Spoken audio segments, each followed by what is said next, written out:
हर हर महादेव, जय माता की। एक बार फिर से आप सभी का स्वागत है शास्त्रों से समाधान पर।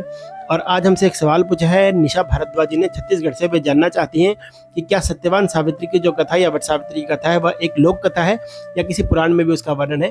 तो निशा जी, आपको बता दें कि सत्यवान सावित्री की जो कथा है वो बहुत ही सुंदर ढंग से और बहुत ही विस्तार से वर्णित है श्रीमद् देवी भागवत महापुराण के नवम स्कंद के अध्याय 27वें से लेकर अध्याय 38वें तक, जिसमें ऐसा वर्णन आता है कि राजा अश्वपति, जो कि माता गायत्री की तपस्या और साधना करते हैं अपनी पत्नी के साथ मिलकर, माता गायत्री या सावित्री उन पर प्रसन्न होती हैं और उन्हें वरदान देती हैं कि उनके घर में एक पुत्री का जन्म होगा। आराधना च सावित्र्या बभूव कमलापरा। तो देवी कमला के अंश से उस पुत्री का जन्म होगा और देवी कमला के अंश से उस पुत्री का जन्म भी होता है। उसका नाम सावित्री ही रखा जाता है। और उसके बाद में सावित्री के बड़े होने पर राजा द्युमत्सेन के सत्यनिष्ठ और अनेक गुणों से युक्त पुत्र सत्यवान से उनका विवाह किया जाता है। सत्यवान, जो कि अल्पायु हैं, समय आने पर उनकी मृत्यु हो जाती है। लेकिन किंतु सावित्री जो है वे, उनका सतीत्व अद्भुत है और वे अपने अद्भुत सतीत्व से सशरीर यमलोक तक पहुंच जाती हैं, यमराज के पीछे पीछे अपने पति के प्राण को लेने के लिए। और यमराज से जो उनका संवाद है वो बहुत ही विस्तार से है और बहुत ही सुंदर ढंग से। आप जरूर पढ़ें, जरूर सुने। कभी समय रहा तो उसके ऊपर वीडियो भी जरूर बनाया जाएगा। यदि वह संवाद किसी ने पढ़ लिया या सुन लिया तो पाप उसका स्पर्श भी नहीं कर सकता।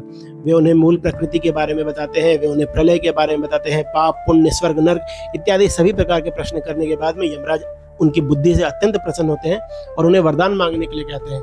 तो सावित्री ने पहले वरदान में तो अपने सास ससुर के नेत्रों की ज्योति मांगी, दूसरे वरदान में अपने पिता के लिए उन्होंने पुत्र मांगा और तीसरे वरदान में अपने खुद के लिए 100 पुत्र का वरदान मांगा। जब यमराज ने देखा कि वे सारे वरदान दे चुके हैं तब वे अत्यंत प्रसन्न हुए और उन्होंने वरदान दिया कि सावित्री, आपका सौभाग्य अमर रहेगा, और उनके पति के प्राण लौटा दिए।